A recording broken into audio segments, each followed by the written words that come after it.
Alhamdulillahi Rabbil Alamin. Wassalatu wassalamu ala rasulihil amin. Nabiyyina Muhammadin sallallahu ala alihi wa ashabihi ajma'in.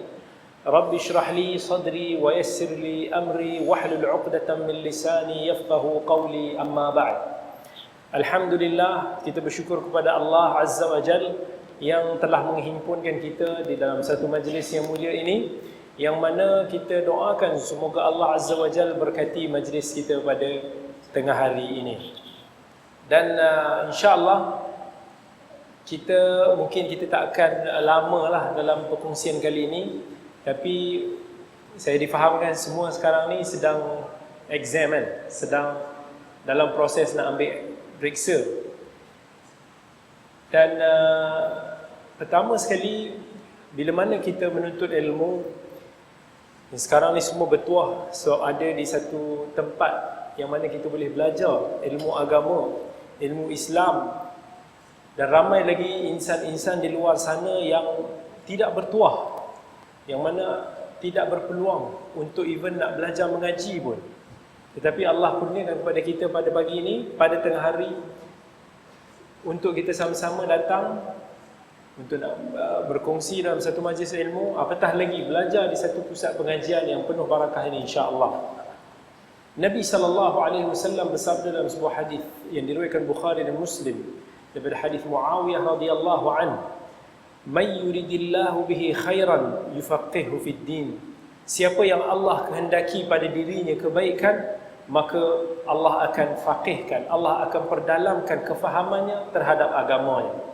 Dan apa yang kita kat sini, adik-adik kat sini semua sedang lalui sekarang ni, belajar, menuntut ilmu di sini, adalah salah satu daripada apa yang Allah cuba untuk nak berikan kebaikan pada diri kita semua.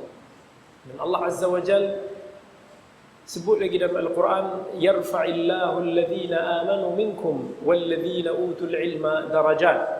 Sesungguhnya Allah Azza wa Jal akan mengangkat darjat orang yang berilmu ini ke satu tingkat yang tinggi berbanding dengan mereka yang tidak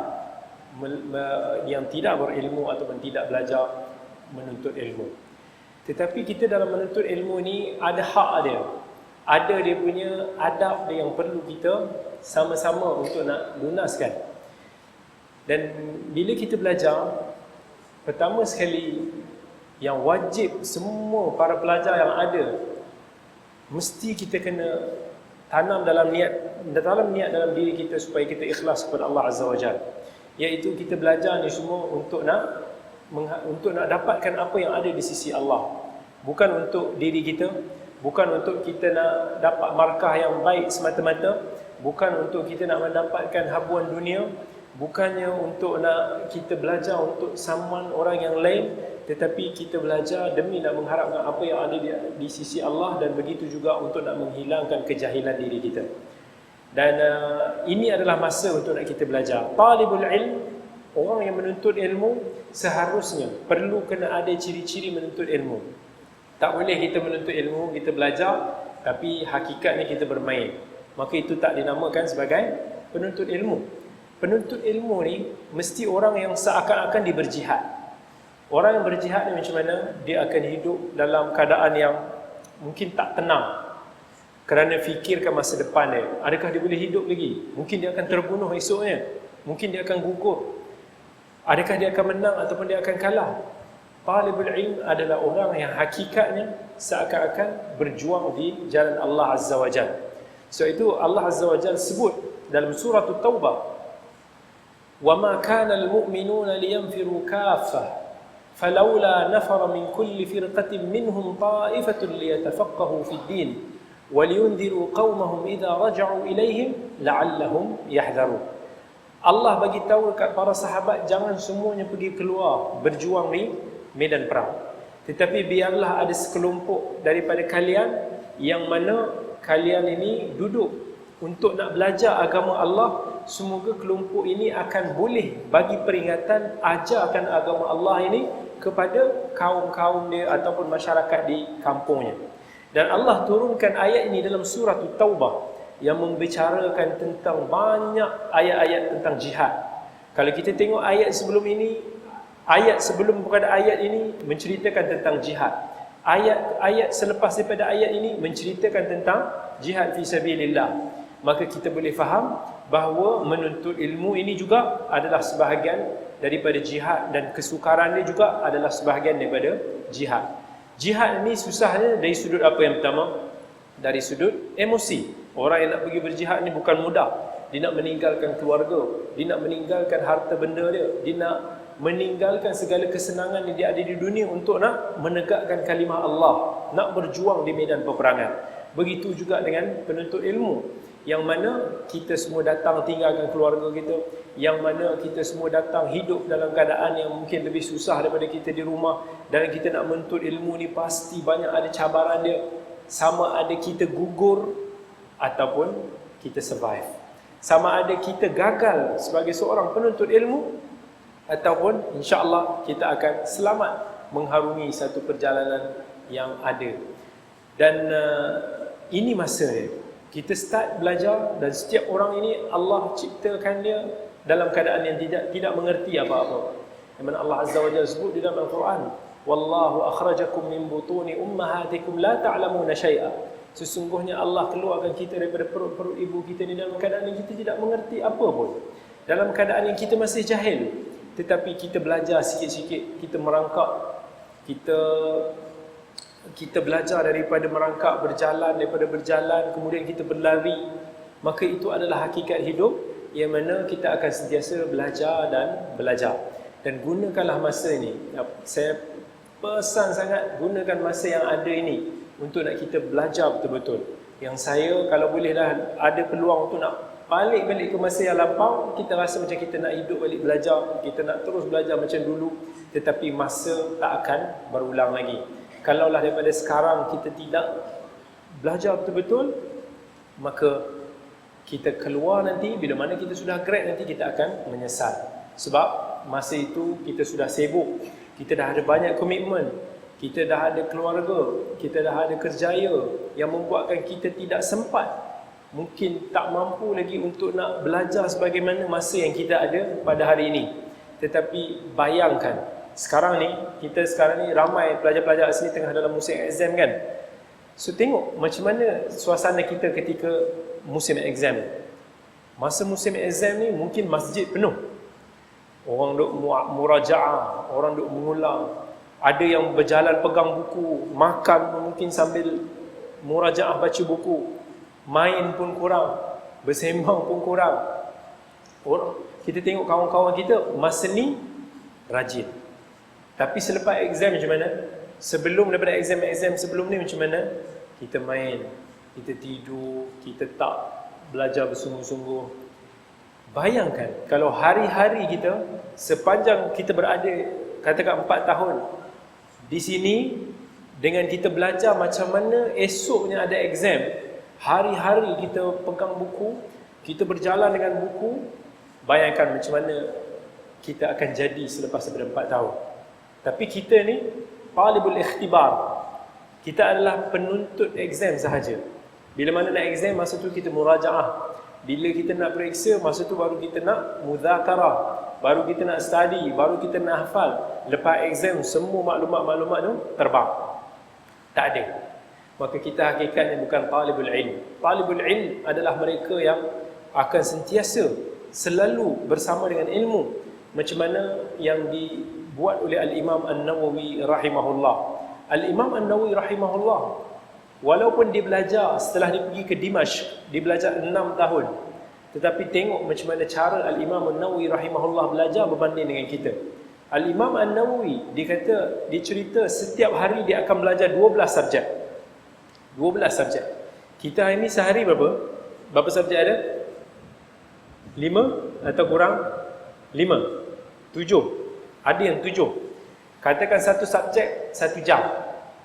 Al-Imam Nawawi kalau 12 subjek, lebih daripada 12 jam sehari dia belajar. Belum lagi dengan dia belajar bukan ada di satu-satu tempat. Dia belajar kat sini, ada mungkin tempat kelas dia jauh sikit yang dia kena berjalan. Dia akan keluar pergi sebelum subuh. Dia akan keluar untuk nak solat, dan kemudian kelas dia akan start lepas subuh.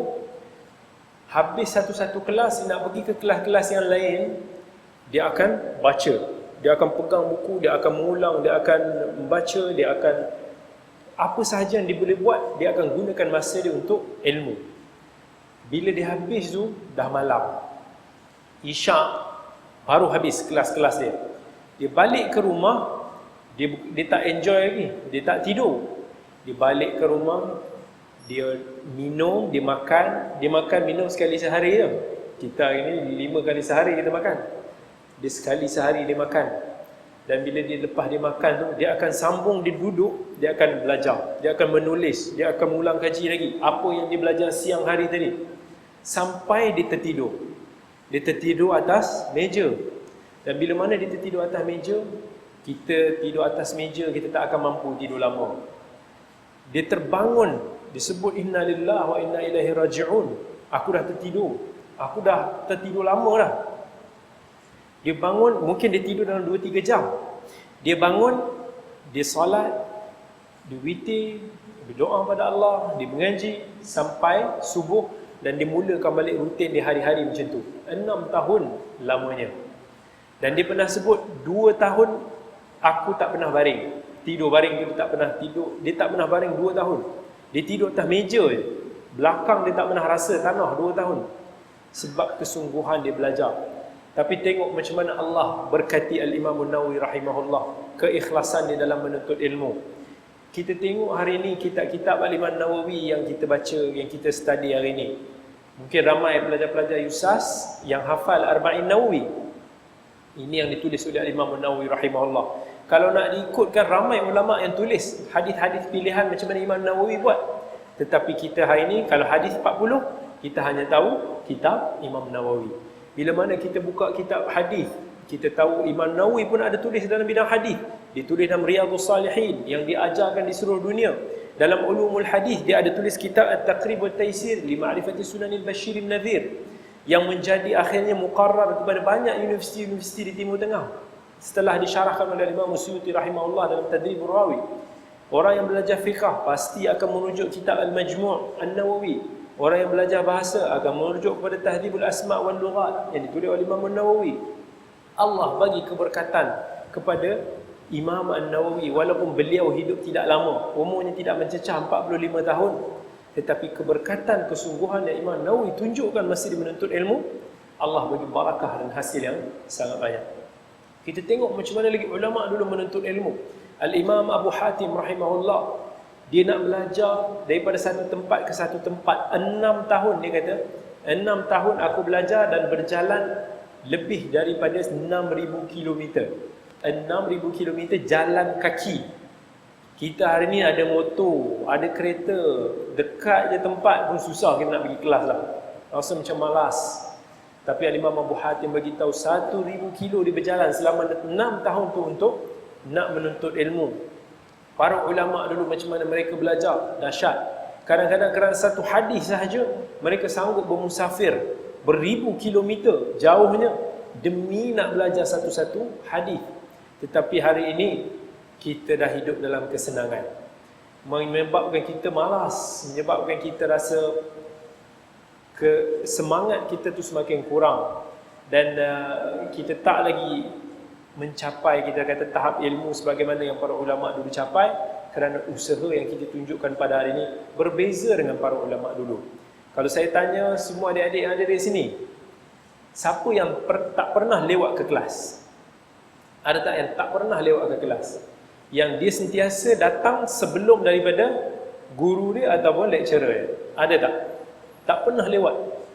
Ada tak siapa-siapa yang tak pernah tak hadir? Yang tak pernah ponteng langsung? Tak ada juga. Semua pernah ponteng, semua pernah datang lambat. Ini lain. Kalau ulama dulu macam mana dia orang belajar, dia orang akan pastikan dia orang akan datang sebelum daripada guru dia.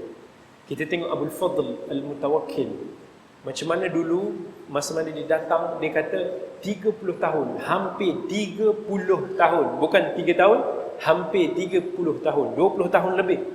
Dia belajar hadis dengan Abu Bakar bin Abi Daud, anak kepada Abi Daud.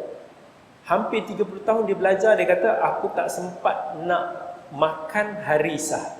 Harisah ni manisan Arab macam nasi lemak sekarang. Dia jual pagi. Tapi sebab dia tak pernah lambat ke kelas, menyebabkan dia tak dapat makan makanan pagi tu. Sebab kelas dia akan start subuh. Lepas subuh dia akan belajar sampai dekat tengah hari. Bila dia keluar cari makanan tu dah hilang, dah habis, dah dijual pagi. Maka dia sanggup kempunan nak makan benda tu hampir 30 tahun lamanya. Ibnul Akhram, seorang qari syekh di Dimashq, di Syria. Dia mengajar Al-Quran, yang mana orang akan datang belajar dengan dia Al-Quran. Tapi ada pelajar dia yang mana dia berazam untuk dia tak pernah lambat sekali pun. Jadi sebelum daripada subuh, dia tahu kalau lepas subuh dia datang, orang dah penuh beratur orang. Jadi dia datang 1/6 malam. Lebih kurang 2-3 jam sebelum subuh tu, dia dah datang ke masjid. Dia ingat dia orang yang paling awal. Tapi bila dia sampai ke masjid, dia tengok dah ada 20 orang di hadapan dia. Orang yang menunggu lebih awal. Ini kita tengok macam mana semangat para ulama dulu masa belajar. Sebab itu kita boleh compare kenapa hari ini kita tak mampu nak mencapai ilmu yang dimiliki oleh para ulama dulu. Kerana antaranya ialah keikhlasan kita belajar. Keikhlasan akan diuji dengan perbuatan kita. Kalau perbuatan kita tidak menunjukkan kita ikhlas, maka Allah tidak akan bagi keberkatan pada ilmu kita. Kalau kita ikhlas, kita pasti akan cuba tak lambat ke kelas. Kita pasti tidak akan ponteng kelas. Kerana apa? Kita tahu rugi. Kalau kita tertinggal even 1 minit pun daripada kelas kita, kita tahu kita kehilangan secepis daripada ilmu yang mungkin adalah satu ilmu yang bermanfaat kepada kita. Dan kalau kita ponteng kelas, kita akan kehilangan ilmu yang besar. Kita akan rugi, kita tak dapat apa yang ada di sisi Allah Azza wa Jalla. Yang mana ikhlas adalah bila mana kita mengharapkan apa yang ada di sisi Allah. Bukan kerana kita hadir sebab kita nak attendance, ataupun kita hadir kerana kita nak skor semata-mata. Tak. Itu semua adalah wasilah, adalah cara, adalah perantara untuk nak kita, antara kita dengan ilmu, untuk nak dhabitkan kita, untuk nak disiplinkan diri kita supaya kita boleh datang ke kelas tanpa miss. Sebab tu kalau boleh daripada sekarang masing-masing cuba rekodkan diri sendiri. Bila mana kita dah grad nanti, tanya balik diri kita berapa kelas yang kita pernah lambat dan berapa kelas yang pernah kita tak hadir. Kalau kita ingat, alhamdulillah. Saya ingat bila saya belajar dulu, masa saya belajar degree dulu dekat Madinah, saya ingat berapa kali saya ponteng, yang pernah tak hadir, berapa kali kita sakit, berapa kali kita lewat. Sebab itu pun masa saya nak tak hadir itu dengan sebab lah. Kita sakit berat, demam teruk. Dan masa tahun ketiga tu, bila kita datang ke kelas, tengok ada kawan bagi tahu tengah sekarang ni nak ada qisas, nak pancung. So kita minta izin daripada lecturer kita supaya benarkan kita untuk nak pergi tengok qisas lah. Sebab kita dah tunggu 4 tahun kat sana tapi tak dapat tengok. Jadi kita minta juga izin daripada syekh untuk nak bagi pelepasan kepada kita. Yang lain akan cuba sedaya upaya untuk hadirkan diri ke kelas. Sebab saya rasakan itu amanah kita. Kita belajar datang memikul satu amanah yang besar. Dan bila mana kita grad, automatically siapa yang grad daripada bidang-bidang pengajian Islam ni, orang panggil dia ustaz lah. Bila mana orang panggil dia ustaz, orang akan jadikan dia rujukan dalam ilmu. Dan orang akan tanya macam-macam dalam, bila kita dah masuk dalam masyarakat nanti macam-macam. Kita akan, tak kira lah sama ada kita menjadi pendakwah ataupun kita bekerja dalam bidang-bidang biasa. Ini semua amanah kita. Dan amanah itu datang daripada ilmu yang kita belajar hari ini. Disiplin yang ada, yang kita nak pupuk diri kita daripada sekarang. Kalau daripada sekarang kita tak pupuk diri kita, tak disiplinkan diri kita, masa kerja nanti pun kita akan lingkup juga. Kalau masa sekarang ni kita tak disiplinkan diri kita untuk datang pada masa dia, nanti masa kita kerja nanti, itulah yang sekarang ni meeting-meeting jadi lambat. Kalau kata start pukul 3, akan start pukul 3.30 ataupun start pukul 4, lambat. Dan kalau daripada sekarang kita tak bersungguh-sungguh menuntut ilmu, menunaikan hak-hak ilmu itu, masa kita kerja nanti pun kita akan buat semua dengan sambil lewa. Dan kita tak akan buat kerja kita dengan betul-betul dari hati kita, dengan kesungguhan yang kita ada. Sebab itu masa talibul ilm adalah masa yang sebenarnya kita nak pupuk karakter kita supaya kita bersungguh-sungguh untuk nak menjadi sebagai seorang talib, pencari ilmu. Talibul ilm bukan hanya pencari markah, bukan hanya kerana pencari habuan keduniaan, bukan kita nak pangkat sesuatu, bukan kerana kita nak populariti, bukan kerana kita nak itu dan ini, tetapi kita nak apa yang ada di sisi Allah nanti. Bila mana kita belajar ni untuk atasi kejahilan diri kita, untuk nak baiki amalan kita, untuk nak menjadikan kita sebagai hamba Allah yang lebih baik, bukan untuk nak mendapat habuan dunia. Allah Azza wa Jalla sebut dalam Quran, man kana yuridul hayatad dunya wa zinataha nuwaffi ilaihim a'malahum fiha wa hum fiha la yubkhasun ulaika alladhina laysa lahum fil akhirati illa an-nar wa habita ma sana'u fiha wa batilun ma kanu ya'malun. Allah kata, siapa yang inginkan dunia dan isinya, nuwaffi ilaihim a'malahum, nescaya kami akan bagi, dia tak akan berkurangan sedikit pun. Kamu nak pangkat, Allah akan bagi kamu pangkat. Kamu nak kaya, silakan Allah bagikan kamu kekayaan. Kamu nak populariti, Allah akan bagi kamu populariti. Allah tak akan kurangkan apa yang kita nak.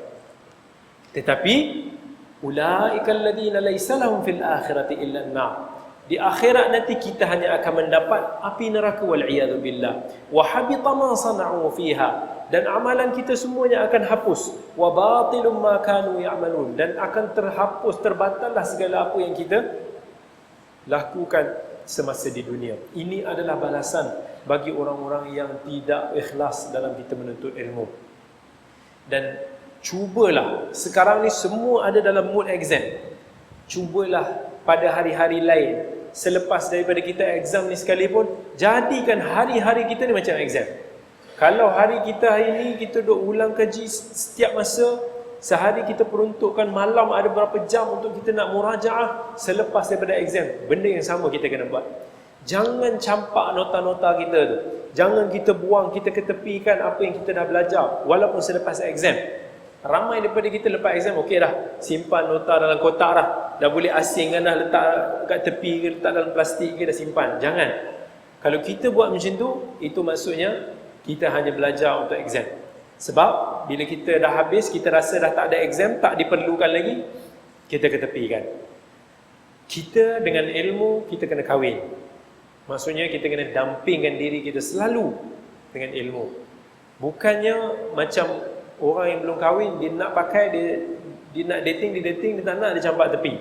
Orang yang kahwin ni dah ada komitmen. Bila orang tu berkahwin dengan ilmu, dia tahu dia kena laksanakan tanggungjawab dia dengan ilmu yang dia ada. Dia tak boleh abaikan. Kalau dia tak murajaah, dia tak selalu berinteraksi dengan ilmu dia, apa yang akan jadi? Perasaan bonding tu lama-lama akan lemah. Kasih sayang antara ilmu tu dan diri kita akan lama-lama jatuh. Dan selepas itu kita akan tinggal. Dan selepas itu ilmu tersebut akan terbang dan hilang daripada diri kita. Dan begitu juga kita dalam kelas, cuba sedaya upaya untuk nak tulis semua apa benda yang kita dapat, ilmu-ilmu yang kita belajar. Kadang-kadang sepatah daripada mulut yang kita belajar daripada guru kita tu akan memberi kita manfaat yang berkekalan, akan memberi manfaat yang berpanjangan. Sebab itu Amir Sya'bi, seorang tabi'in yang meninggal tahun sekitar 110 Hijrah, 105 Hijrah, dia bagi tahu apa? Dia kata, kalaulah seseorang itu bermusafir daripada Aqsa Syam ila Aqsa Yaman, daripada hujung Syam sampai ke hujung Yaman dekat bawah tu, demi nak dapatkan satu kalimah yang akan memberi dia manfaat, nescaya safar dia tu, permusafiran itu tidak sia-sia. Kadang-kadang satu perkataan, satu ilmu, secepis ilmu yang kita dapat itu boleh merubah hidup kita, boleh memberi kesan yang mendalam dalam diri kita. Sebab itu jangan sia-siakan, jangan abaikan, jangan ambil mudah. Dan cuba usaha untuk kita nak ilmu ni kita sendiri yang buat. Jangan kita mengharap daripada kawan-kawan kita, kita harap dia yang tulis, dia harap nota, daripada nota-nota daripada dia. No. Kita usaha seolah-olah kita berperang sendiri. Kalau kita berperang, kita tak akan mengharap orang untuk hayunkan pedang kita. Kita tak akan menyuruh orang untuk tembak bagi pihak kita. Kita sendiri akan berperang, kita sendiri akan tembak, kita sendiri akan libaskan pedang kita. Begitu juga dengan ilmu, kita sendiri yang perlu untuk nak berperang. Kalau kita sendiri tak masuk ke dalam peperangan itu, kita akan tertinggal pasti. Dan kemudian bila mana kita grad, kita akan menyesal. Ramai orang yang mana saya temui yang dia orang bagi tahu kalaulah dia orang boleh patah balik ke zaman dia orang belajar dulu, nescaya dia orang akan patah balik dan akan ubah balik masa, ubah balik tabiat belajar dia dulu yang duk main-main. Begitu juga sekarang ni bagi orang yang masih lagi di peringkat awal untuk nak menuntut ilmu, cuba sedaya upaya kita untuk nak banyak menghafal, banyakkan hafalan. Kelemahan kita, penuntut ilmu kita pada hari ini kita kurang menghafal. Berbeza dengan ulama dulu. Ulama dulu bila mana dia mula dengan menuntut ilmu, pertama sekali wajib bagi dia untuk hafal Al-Quran. Daripada umur 7 tahun mereka dah hafal Al-Quran dengan baik. Tapi kalau kita tanya diri kita, hari ini yang belajar pengajian agama Islam hari ini, berapa ramai yang hafal Al-Quran? Hafal bukan habis. Yang hafal Al-Quran ni, jaga Al-Quran tu dalam diri kita. Mungkin kita akan tanya, kita akan sedar, kita rupanya bukannya hamalatul Quran. Kita bukannya orang yang membawa panji-panji Al-Quran, walaupun kita ada sijil. Tapi ulama dahulu itu basic. Seorang penuntut ilmu agama kalau tidak menghafal Al-Quran, satu aib. Kita nak belajar tentang qala Allah wa qala Rasul, tetapi Quran kita tak ingat, hadis Nabi pun kita tak ingat. Siapa kat sini yang at least hafal ada 40 hadis yang dia dah hafal? Tak semestinya daripada Imam Nawawi punya. Mana-mana hadis pun. Ataupun semua tawaduk tak nak mengaku. Kita tak hafal lagi. Mungkin ramailah daripada kalangan kita yang tak hafal. Ini satu kesilapan besar. Kita mulakan hidup, kita mulakan pengajian kita tanpa sebarang nas, tanpa sebarang kalamullah dan kalam Rasul dalam dada-dada kita. Ulama dulu mula-mula dia akan hafal Quran, kemudian dia akan hafal hadis, kemudian dia akan hafal matan-matan, pelbagai matan-matan ilmu dia akan hafal. Dia akan hafal syair-syair, dia akan hafal pelbagai disiplin ilmu mula-mula. Selepas dia dah hafal, barulah dia belajar cara untuk nak berinteraksi dengan hafalan-hafalan. Macam mana nak berinteraksi dengan Al-Quran, macam mana nak berinteraksi dengan hadis Nabi, macam mana nak istimbak, macam mana nak itu dan ini. Selepas semuanya ada dalam kepala. Tapi kita hari ini tak ada. Suatu Imam Syafi'i rahimahullah, dia bagi tahu dalam satu bait syair dia, ilmi ma'i haithuma yamamtu yanfa'uni qalbi wi'a'un la batnu lahu sunduqi idza kuntu fil baiti kana al-'ilmu fihi ma'i aw kuntu fis suqi kana al-'ilmu fihi ma'i. Dia kata sesungguhnya ilmu aku ni sentiasa akan berada bersama dengan aku. Di mana sahaja ia berada, ilmu aku punya hati dan akal ini satu bejana kepada ilmu tu. Kalaulah aku berada di pasar, ilmu aku akan ikut pergi ke pasar. Kalaulah aku berada di rumah, ilmu aku juga akan berada di rumah. Tapi kita tanya balik diri kita, muhasabah balik diri kita, ilmu kita hari ini ada di mana? Handphone, laptop, internet. Kalau putus elektrik, kalau tak ada bateri, kalau tak ada internet, boleh tak kita? Susah hidup kita. Tak ada dah. Sebab hari ini ilmu kita dah bukan dalam diri kita. Semuanya kerana tenggelam dengan kemudahan teknologi sekarang ni, kita hanya jadi satu alat. Tapi kita dah tak jadi orang yang processor tu. Kita tak jadi hard drive tu. Kita bukan lagi, orang kata, enjin-enjin yang menggerakkan sesuatu, tetapi kita hanya menggunakan apa yang sedia ada. Kalau tak ada benda ni, memang kita susah hidup. Sebab tu baiki balik, ulang balik daripada sekarang ni, hafal. Gunakan masa yang sekarang ni, saya nasihatkan sangat, siapa yang masih lagi tak lancar Al-Quran, tak ingat Al-Quran, lancarkan Al-Quran yang dia ada. Hafal hadis-hadis Nabi, target dalam diri kita. Sampai aku grad 4 tahun ini, selepas aku keluar degree ni, at least aku sudah hafal 1000 hadis Nabi SAW dengan lancar. At least aku dah hafal separuh hadis-hadis Umdatul Ahkam yang ada 400 lebih hadis. At least 500 hadis daripada Riyadhus Salihin yang aku dah hafal. Yang mana kitab Riyadhus Salihin mengandungi hadis-hadis yang kita banyak pakai dalam urusan hidup kita, dalam kita bermuamalah dengan manusia, dengan makhluk, dengan pelbagai pihak lagi. Setkan dalam diri kita hadaf macam tu, barulah insya-Allah kita ada progres. Jangan kita kata tak apalah, asalkan aku pas periksa, asalkan aku lulus, dah cukup. Nanti bila mana kita grad, kita akan rasa diri kita kosong. Ramai juga orang pelajar yang mana dia dah tahun 4, dia datang jumpa dengan saya masa minta nasihat. Dia kata dia dah belajar 4 tahun tapi dia rasa macam diri dia kosong. Dia rasa macam dia tak tahu apa-apa. Dia tak ada apa-apa dalam kepala dia. Yang dia dah belajar semua dah pergi. Dia tak ada hadis, dia tak ada Quran, dia tak ada apa-apa yang lekat dalam diri dia. Dia rasa menyesal. Masa tu dia kata kalaulah dia boleh patah balik ke tahun 1, dia ikut balik nasihat-nasihat kita, dia akan buat. Tapi manusia memang macam tu. Ya hasrata ala ma farratna fiha. Kita selalu akan menyesal. Di akhirat nanti manusia akan menyesal. Ya Allah, kembalikanlah aku di dunia. Na'mal salihan. Kami akan beramal salih. Bila mana kau akan kembalikan kita di dunia. Tetapi fa idza jaa ajaluhum la yastakhiruna sa'atan wa la yastaqdimun. Bila mana telah datangnya ajal kita, tempoh usia kita dah tamat, maka tak akan boleh melewatkan, tak akan boleh diawalkan, tak akan kita boleh dikembalikan balik ke dunia. Masa tu ujian kita dah tamat. Begitu juga dengan ilmu. Masa kita nak menuntut ilmu ni tak banyak. Berapa tahun? Kita cuma ada 4 tahun untuk belajar degree. Kalau kita nak sambung lagi, berapa tahun lagi berbaki? Tak banyak dah. Dan kemudian kita akan disibukkan dengan urusan-urusan dunia. Masa itu kita akan rindu balik untuk nak bermudzakarah, untuk nak dengan kita nak bermurajaah dengan sahabat-sahabat kita. Carilah sahabat-sahabat saleh. Carilah kawan-kawan yang boleh buatkan kita sentiasa berdampingan dengan ilmu. Jangan cari kawan-kawan yang melekakan kita. Jangan cari duduk dengan sahabat-sahabat yang menyebabkan kita jauh daripada ilmu. Sebab tu Al-Imam Syafi'i rahimahullah sebut dalam bait syair, idza lam ajidu khillan taqiyan fa wihdati aladhu wa ashha min ghawiyyin wa ashiru fa ajlisu wahdi lil ibadati amina aqarru li aini min jalisin uhadiru. Imam Syafi'i bagi tahu, kalaulah aku tidak menjumpai, tidak memiliki sahabat yang boleh membawa aku ke jalan yang baik ni, maka aku bersendirian itu lebih aku sukai. Dia hidup seorang-seorang itu lebih disuka daripada dia duduk bersama dengan orang yang akan menarik dia ke lembah kebinasaan.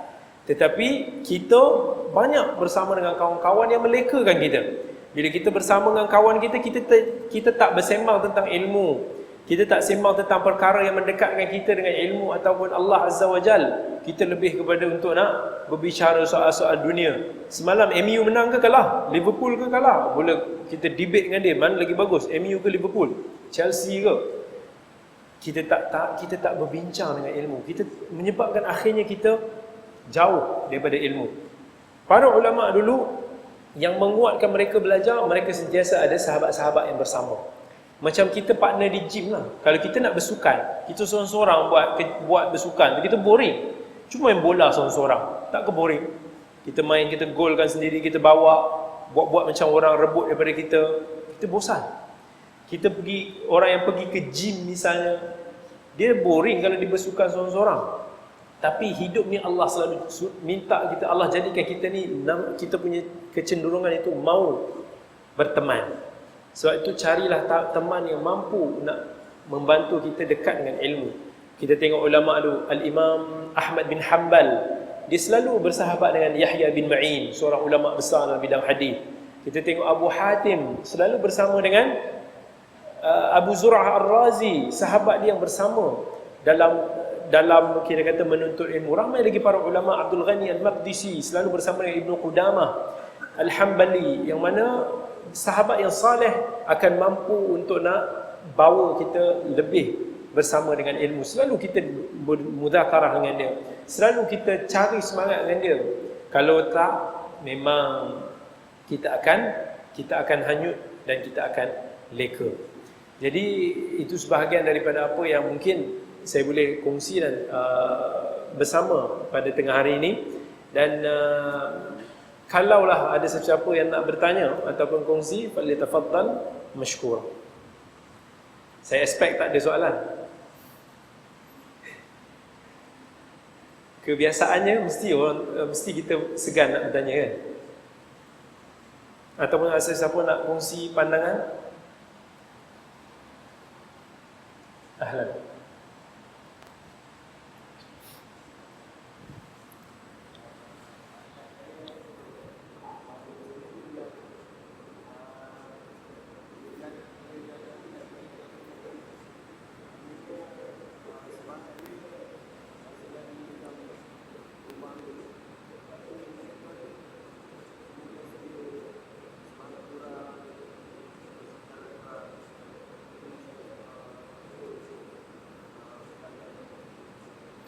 Okey, barakallahu fiik.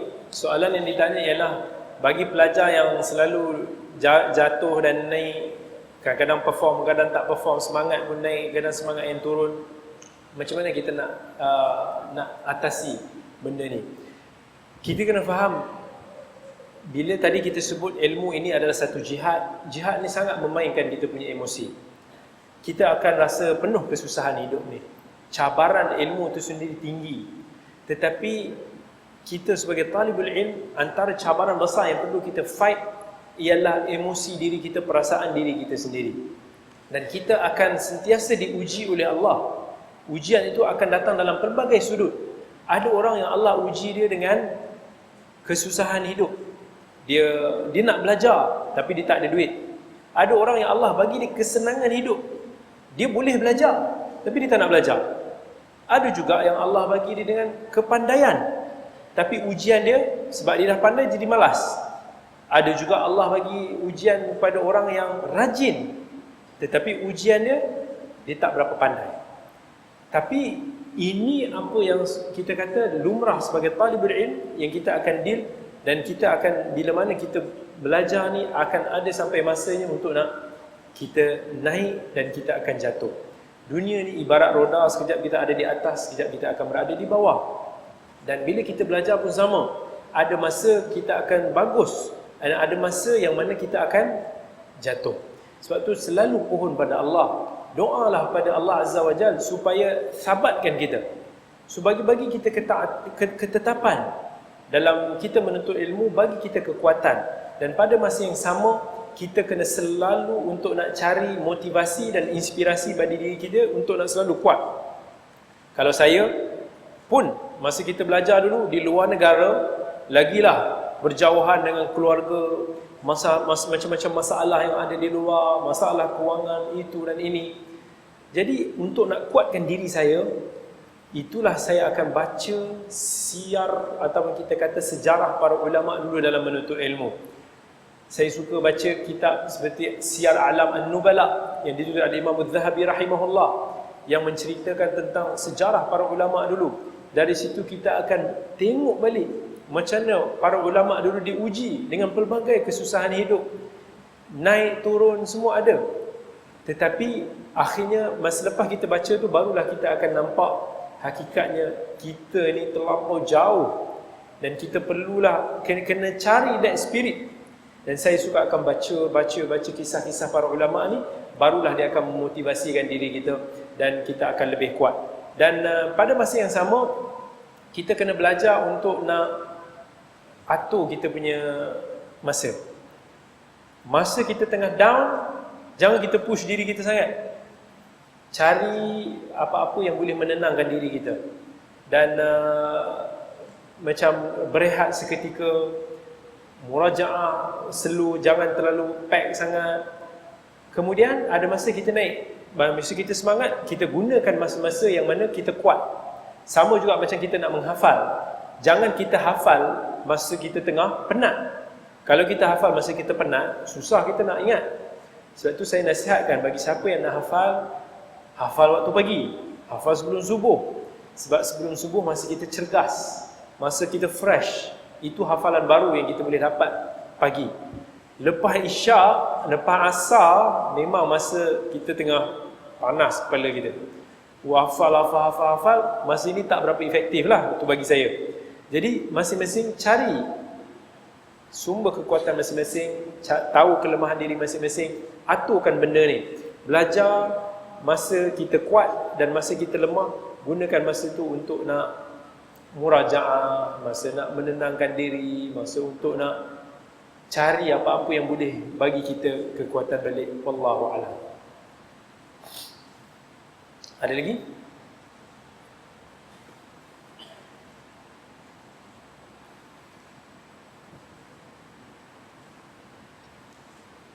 Masya Allah, Masya Allah. Jadi semua dalam periksa kan, mood exam, saya doakanlah semoga Allah bagi kejayaan pada kita di dunia dan di akhirat. Dan kejayaan di akhirat itulah yang penting. Kejayaan di dunia hanya sementara. Apapun Allah Azza wa Jalla sebut, waladdarul akhiratu khairu wa abqa. Sesungguhnya penempatan akhirat itulah yang lebih baik bagi diri kita. Gunakan dunia ini untuk nak kita berjaya di akhirat. Janganlah kita hanya berjaya di dunia tapi kita gagal di akhirat. Gunakan masa ini. Ingat, masa kita nak exam ini, janganlah menafikan tawakal kita dengan Allah Azza wa Jalla. Masa kita nak exam ni lah kita bina hubungan kita lebih rapat dengan Allah. Ada orang sebelum daripada exam dia mengaji Al-Quran. Bila mana dia nak exam, dia akan kurangkan masa dia mengaji Al-Quran. Sebab dia merasakan bahawa Al-Quran itu akan mengambil masa dia, akan membuang masa dia untuk nak mengulang kaji. Ini satu kefahaman yang salah. Bila mana kita merasakan kejayaan itu adalah pada diri kita sendiri, hakikatnya yang memberi itu semua adalah Allah Azza wa Jalla. Banyakkan untuk nak berdoa kepada Allah, mohon petunjuk daripada Allah. Walladzina ihtadaw zadahum hudan wa atahum taqwahum. Siapa yang memohon, selalu mohon petunjuk daripada Allah, Allah pasti akan tambah petunjuk, berikan petunjuk yang banyak kepada diri dia. Dan selalu hubung dan minta daripada mak ayah kita untuk selalu doakan kita.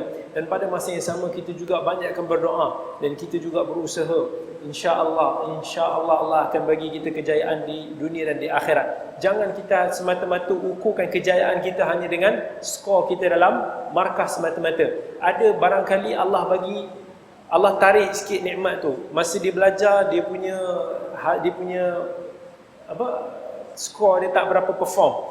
Tetapi hakikatnya Allah nak jadikan dia lebih berjaya daripada hanya sekadar dia berjaya di atas kertas. Mungkin Allah bagi keberkatan kepada usaha dia yang ikhlas.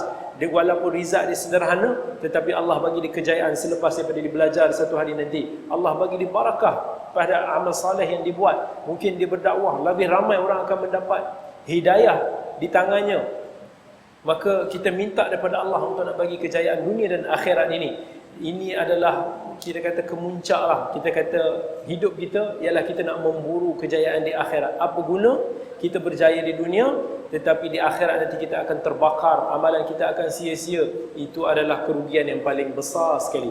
Maka saya doakan supaya semua diberi taufik dan hidayah oleh Allah Azza wa Jalla. Moga Allah pandu kita semua, moga Allah ikhlaskan kita semua dan Allah berikan kita kekuatan untuk terus menyumbang dan banyakkan doa kepada Allah. Ya Allah, jadikanlah aku orang yang bermanfaat kepada agamamu, kepada masyarakat, kepada dunia ini. Kita doa kepada Allah, kurniakan kita segala kebaikan di dunia dan di akhirat dan dijauhkan daripada segala keburukan dunia dan akhirat. InsyaAllah Allah akan bagi kita rezeki kejayaan yang tak disangka-sangka. وَمَنْ يَتَّقِ اللَّهَ يَجْعَلْ لَهُ مَخْرَجًا. Siapa yang bertakwa kepada Allah Azza wa Jalla, Allah akan kurniakan dia, Allah akan beri dia rezeki yang banyak yang tak disangka-sangka. Dan yang tak disangka itulah yang kita tak terfikir dari akal kita. Daripada mana kejayaan itu datang? Daripada mana sesuatu nikmat itu kita dapat? Dan bukan apa yang kita sangkakan. Kadang-kadang kita sangka kita akan berjaya kalau kita dapat A. Tapi hakikatnya Allah nak bagi kita kejayaan bukan dengan jalan A. Mungkin Allah nak bagi kejayaan kepada kita dengan markah yang baik. Semuanya adalah nikmat dan anugerah daripada Allah Azza wa Jalla. Selalulah gantung hati kita dengan Allah, dekatkan diri kita dengan Allah Azza wa Jalla. Wa sallallahu ala sayyidina Muhammad wa ala alihi wa ashabihi ajma'in. Walhamdulillahi rabbil alamin. Assalamualaikum warahmatullahi wabarakatuh.